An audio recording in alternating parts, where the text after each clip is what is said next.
Hey everyone, how's it going? Welcome to the NoDQ.com live recap of Monday Night Raw for October the 25th, 2021.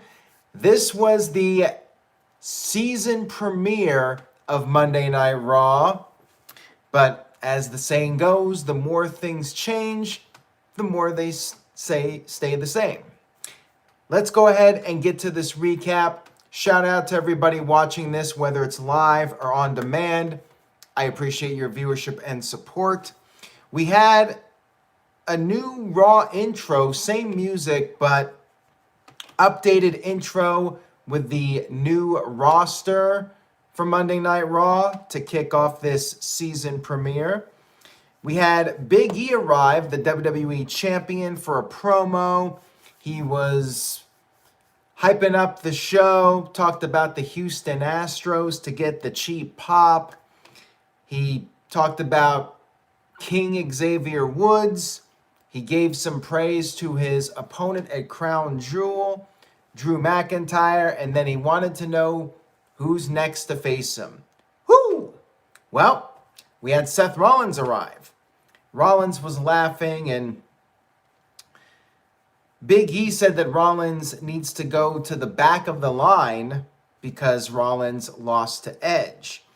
But Rollins was like, Edge isn't there, and he wants the WWE title. TJS wants to know, where was Edge?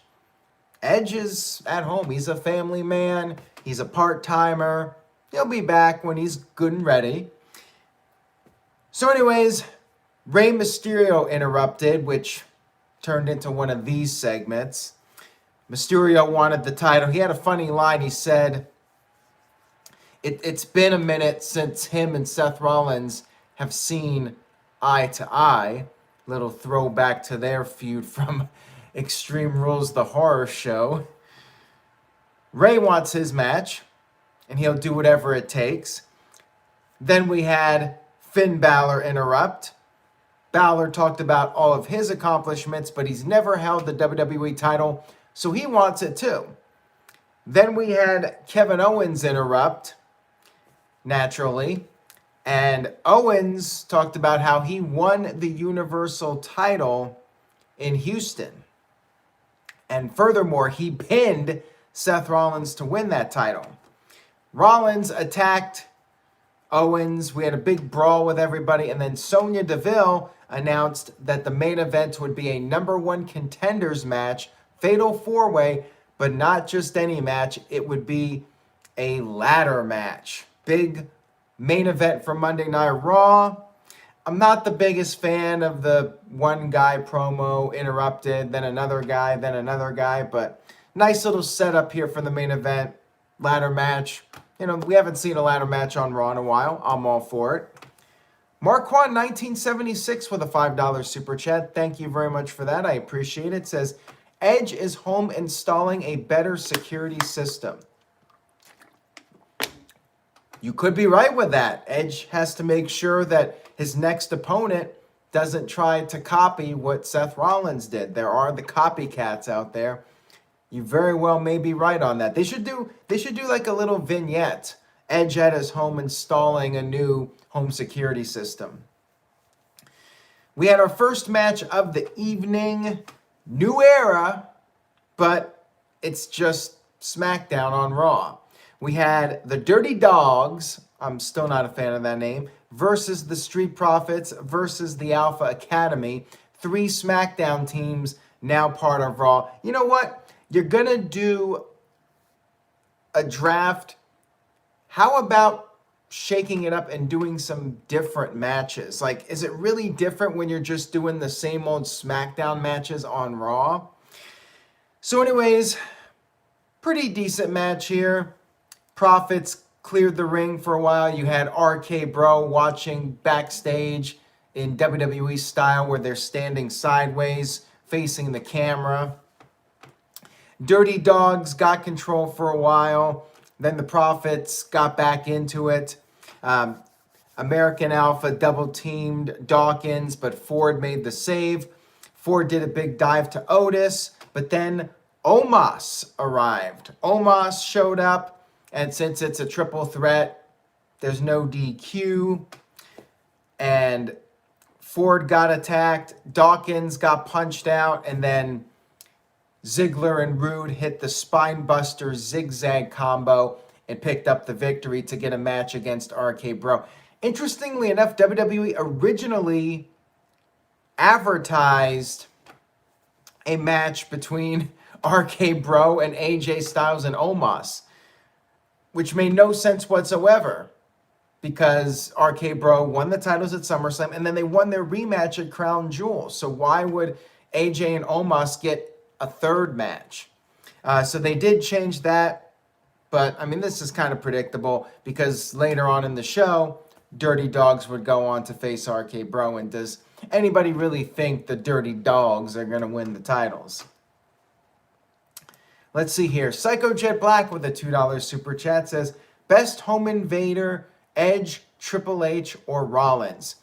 Best home invader has to be Stone Cold Steve Austin. Going to Brian Pillman's house, scaring Brian Pillman so much that Pillman had to pull a gun on Steve Austin. That was the best home invasion angle in WWE history. Very controversial, too. Hamp Connell with a $5 super chat. Thank you, Hamp. Forget a four-way ladder match. Were there any contract signings or singles matches turned into tag team matches? That's what equals ratings. No, there were not, but here's the thing. To quote Jeff Meacham, who's here tonight, he's back from his cruise, so Jeff Meacham back on solid ground again. All hell's about to break loose, probably. Hamp Connell, in response to that, the winner of the ladder match, maybe even though they got a contract, they got to sign that contract to get a title match, and they'll do that on Raw, and they'll get the big ratings for that. I don't know. Walter Cruz says with a $2 super chat, so this was Money in the Bank without the briefcase. I don't think it's like get a match anytime. I just think it's at some point that person's going to get a WWE title match. Again, they might end up doing a contract signing to set up the match, which would be stupid anyways. Jeff Meacham is stuck at LAX at the gate and then at baggage claim. Well, sorry to hear about that, Jeff. That definitely sounds like LAX for you. I try to avoid LAX whenever possible, but it's not that easy, especially if you're on the other side of the country. We had the coronation of Queen Zelina Vega. She came to the ring similar to what happened with Xavier Woods, and she was mad at Mike Rome, the ring announcer, for not introducing her properly, so he had to do it again. She started talking with an accent, then she stopped talking with the accent. She said she's been unappreciated for too long, and she said, if you're not the most powerful woman in the ring, you are nothing. She said, all hail Queen Zelina. And then we had Dewdrop show up. By the way, we had all the women backstage watching sideways on the monitor. So this is just becoming a running joke now, I guess, where every time there's a match, somebody's watching from the back sideways at that angle where their front is facing the camera. So we had Dewdrop versus Zelina Vega. Rematch from Crown Jewel, whatever. Not much to say about it. Zelina outsmarted the babyface, exposing the turnbuckle. And then when the referee was dealing with that, Zelina used her scepter and beat Dewdrop. So maybe they get a third match next week. Dewdrop comes back for another match. I don't know. I really don't care, quite frankly. Psycho Jet Black with a $2 super chat says, what's more over, Karrion Kross or the LAX airport? Oh, most definitely Karrion Kross. I mean, Ricochet's more over than LAX. I mean, pretty much anybody in wrestling, even the bottom of the bottom guys are more over than the LAX airport. If you've been to LAX, you would agree with me. Moving on here, we had Becky Lynch, Big Time Bex, show up for her Raw title celebration. She's the new Raw Women's Champion. technically the title she never lost. And she talked about how she beat Bianca and Sasha Banks, and now it's time to face some new people. Rhea Ripley, Liv Morgan. Cool. But guess what? Bianca wants another match. Bianca stormed to the ring, said that Becky cheated. I thought there's no DQ in a triple threat, but whatever. I will say this, though. Bianca had a good point, because Bianca we actually had some logic here. Bianca technically beat the Raw Women's Champion Charlotte Flair on last week's show in a DQ. So even though Bianca lost her SmackDown opportunity, technically she beat the Raw Women's Champion, which should give her an opportunity. So it actually makes sense for Bianca to get a title match with Becky Lynch. Anyways, they went back and forth, and Becky wasn't having any of this. She told Bianca to get to the back of the line, bitch, and Bianca attacked her. They fought over a kendo stick. Bianca used it on Becky, and Bianca attempted a KOD, but Becky escaped, got to the outside of the ring, got on the mic, and said that she accepted a match with Bianca, but it would not be in Houston, Texas. And later on, they did announce that it would take place on next week's Raw Women's Championship. Big time Bex versus Bianca Belair. Darren G says, I don't really watch Raw much anymore. You do a pretty good job of letting me know I did not miss much. Well, thank you for that, Darren. I appreciate it. I try my best to give you guys a fair, non-biased recap of these shows. Some are good, some are bad. It's just the way the cookie crumbles. But I try to be as fair as possible and try to give you the highlights and the low points as well. So backstage, Kevin Owens and Finn Balor chatted for a while. Owens said it's every man for himself. He needs to win this match. And Balor said that's how he likes it. We had Damian Priest come to the ring for a match with, not me, the other T-Bar, Dominic Dijakovic. Why they haven't changed his name back to Dijak or something, I don't know. Anyways, Damian Priest has new music. And this is another case of fixing something that's not broken. Why does Damian Priest need new music? His old music was cool. And what's even more interesting is that his old music was Def Rebel. It wasn't even CFOs. So they really had no good reason to change the music. At least before, you could say, well, you know, there's the whole legal issue with CFOs, and they gotta use the current group that they have, Def Rebel. But in this case, Def Rebel did the old Infamy song for Damian Priest. It makes no sense. The old music was better, in my opinion. Mr. Anderson with a $2 super chat, thank you for that, says, not a fan of WWE changing Damian Priest's theme song. Yeah, I'm with you on that. Walter Cruz with a $5 super chat, thank you, Walter, says, are Becky and Charlotte about to lose their titles as punishment? I don't think Becky's losing her title anytime soon. I have a theory. I do have this theory that Becky Lynch is going to night one of WrestleMania to defend the championship. Maybe Bianca wins and then Becky wins it back, but my gut feeling is WrestleMania night one, and I'm making a prediction here. WrestleMania night one, it is confirmed to be 2 nights. WrestleMania night one will be Becky Lynch versus Ronda Rousey. I know LA is coming up in the somewhat near future, but when they're doing 2 nights, you got to have a really big night one, and they like to have the women main event one of the nights. The biggest match WWE can do to main event, I think, is Becky Lynch versus Ronda Rousey, the one-on-one match we never got. But I'm sure we'll be talking more about that as we get closer to WrestleMania. Damian Priest and T-Bar, not much to say about it. T-Bar, this was like a championship contenders match, and T-Bar was clotheslined to the outside of the ring, and he threw a chair at Damian Priest, causing a disqualification. Priest just snapped. He did not like a chair being thrown in his face. That's one of the worst things you can do to this guy, apparently, because Priest, he snapped. He grabbed the chair, threw it at T-Bar, beat the crap out of T-Bar. I really hope they reboot T-Bar, get rid of that name, make him Dijak, and get rid of the face paint, and just let him do his NXT thing. Wishful thinking, probably. They'll release him before they actually let him be the character that he got over with in NXT. We had Carmella cutting a promo for a match against somebody from Raw. Well, technically somebody from Raw, but somebody she's already faced like half a dozen times on TV, Liv Morgan. Carmella called herself a diamond of WWE, said Liv is a jealous hater. I had little to no interest in this match just because this feud has worn out its welcome. By the way, Carmella also has new music.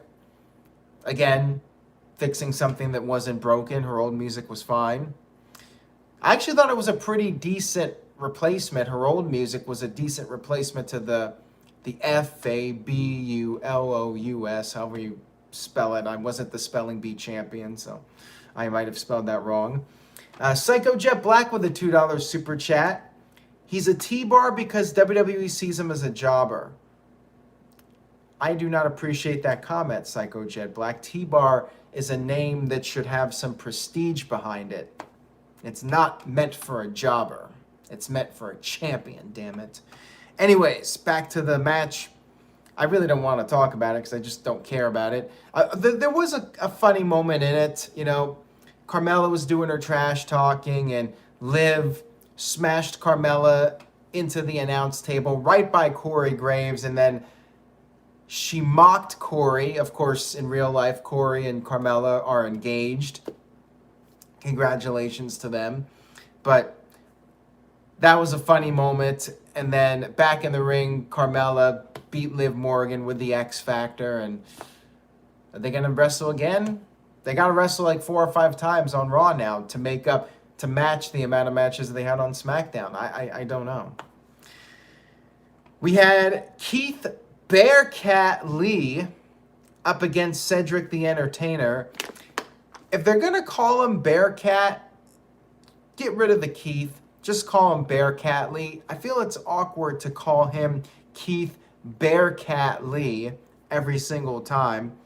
Anyways, Cedric tried to take the big man down, going for the legs, but Bearcat just bum rushed him and then picked him up, got him in that DVD into a jackhammer move that he does, and picked up the win fairly easily over a not-so-game Cedric the Entertainer. And then after the match, Shelton Benjamin kind of acted like he was going to get a piece of Bearcat, but then he backed off. Maybe we get that match on next week's Raw. And how about that Hurt Business reunion, by the way? Psycho Jet Black with a $2 super chat. Thank you for that. Says, better scream Brock Lesnar or Bearcat Lee? Oh, Brock Lesnar for sure. Brock Lesnar is great with that. But yeah, they got Bearcat Lee acting like your typical big man now, you know, screaming and having these battle cry sound effects, and his entrance music has a little scream at the beginning now, or roar, or whatever the hell it is. So yeah.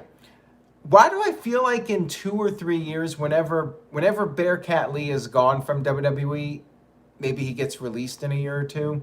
I hope not. I hope it works out for him, if that's what he wants, of course. But why do I feel like whenever Bearcat Lee, Keith Lee, ends up in AEW, he'll cut that promo saying, you know, I had these handcuffs and now I'm free and I'm a professional wrestler again. You know, that played out promo that every former WWE guy has to do. Anyways, let's move on here. We had Rey Mysterio and Dominic chatting backstage. They were approached by Austin Theory, and Austin wanted a selfie with them, but then figured that Dominic could just take the picture. Dominic was disrespected by this. Austin challenged him to a match. We had a match, and a little bit competitive, but Austin Theory did pick up the win with the ATL, his finisher.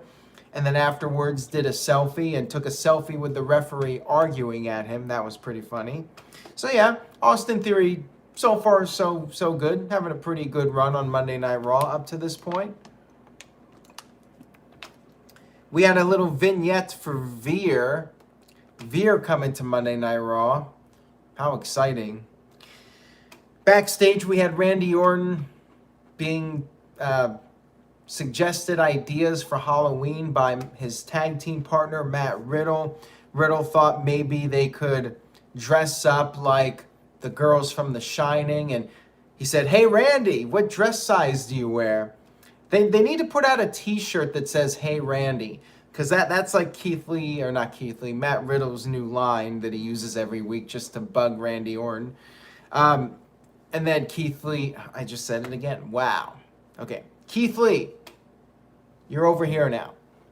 Riddle said that they are going to clean up the Dirty Dogs. That was a joke from Riddle.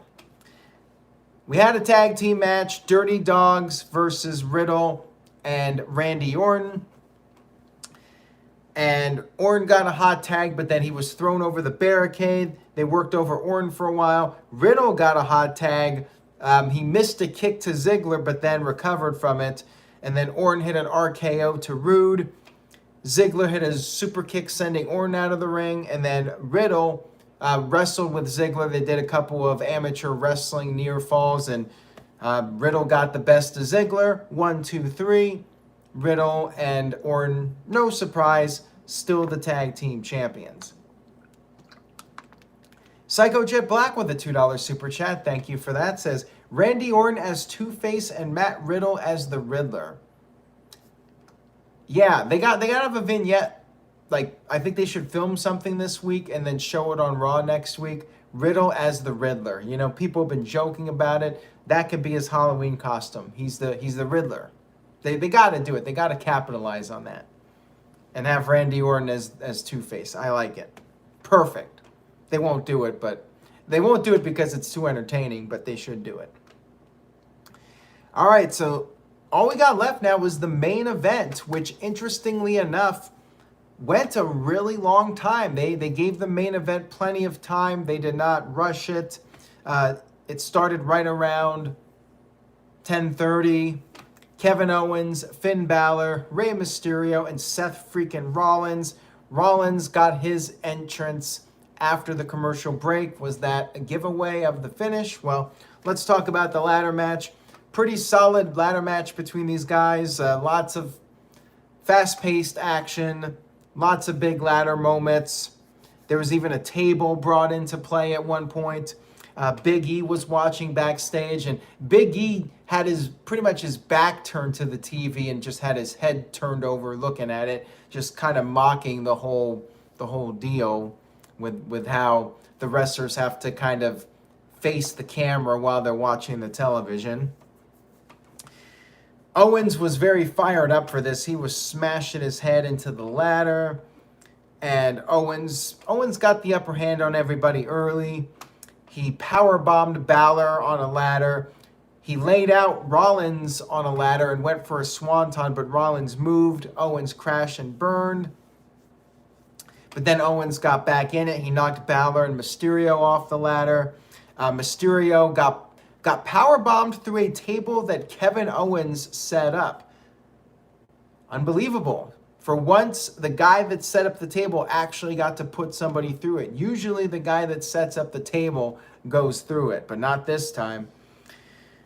And Owens was very close to winning, but Rollins stopped him. Owens went for a power bomb. He was going to power bomb Rollins to the outside of the ring through a ladder bridge that was set up, but Owens got back body dropped over the top, had a nasty crash. And earlier, Rey Mysterio did one of those sentons with the ladder and almost smashed KO's face. So Owens was taking a lot of punishment in this. Owens was out of commission. And then back in the ring, Rollins hit the curb stomp to Finn Balor, climbed the ladder, won the match. No real surprise here. He was the only heel on the match. He got his entrance after the commercial. Rollins gets the title opportunity against Big E whenever they decide to do it. Big E came down to the stage. Rollins offered a handshake, but Big E was not trusting him. And then Rollins cut a backstage promo, said it's his show, and he is back and better than ever, to quote a line from Eric Bischoff. So yeah, really good ladder match, and I like how they did this to set up Rollins as the #1 contender, since he did lose to Edge. People were like, how can you build up Rollins? Well, simple. You do this match, ladder match. Rollins had to go through 3 of the top guys to win, and now he's the #1 contender. He earned his title opportunity. So good stuff here. And overall, it was a pretty good Raw, I thought. Walter Cruz with a $2 super chat says, Seth Rollins was the only heel predictable that he would win. Well, yeah, definitely made it more obvious that he would win. I mean, it could have been anybody, but you would naturally go with the heel. Mr. Anderson with a $2 super chat says, WWE should have Owens win and turn heel on Big E. Well, maybe he does. You know, they kind of teased something with Owens, because Owens was like, he cut that backstage promo where he said he has to win the match. So he might get really desperate at this point and go heel. All in all, we got a lot of people on the show. I wasn't a fan of doing the rematches from SmackDown, but overall, it was a good show. And I'm gonna be nice. I usually don't give Raw a strong grade, but I'm gonna give Raw a solid B this week. I enjoyed it. The ladder match, definitely worth checking out. And it was solid. You know, they got most of the people that were drafted on the show. Most of them had some kind of appearance on the show. And you set up some people with their pushes. You're pushing Austin Theory. You got Bearcat Lee. Regardless of what you think about the name, they're doing something with him now. So yeah, good stuff here overall. Matt Helms with a B, Mohammed with a B, Michael Wayne B-, Joey Perez says B-, Walter Cruz B+, Caleb Jacobs B+, and Life of Beto C-, only for the ladder match, and the game is on 100 with a B-. Looking in the poll, 35% of you gave the show an A, 38% a B, so pretty good responses for Raw this week. 14% with a C and 12% with a D. For Raw, that's really good. Season premiere, I would say it was a good start.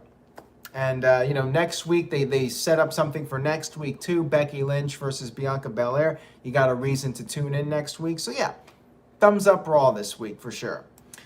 Anyways, guys, that's all I got for tonight. Thank you so much for tuning in. I really do appreciate your continued viewership and support. If you liked the video, please give it a thumbs up. Tell a friend, spread the word on social media, and subscribe if you're new to the channel. We got lots of content every single week here. Recaps of Raw, SmackDown, AEW Dynamite, the pay-per-views. We got the No DQ review. And Tuesday night after Halloween Havoc, I believe Jeff Meacham will be joining me. We will be talking about the NXT Halloween Havoc special. We're going to be on camera together Tuesday night, 10:05 p.m. Eastern. So tune in for that. Take care, everybody, and I will see you all next time.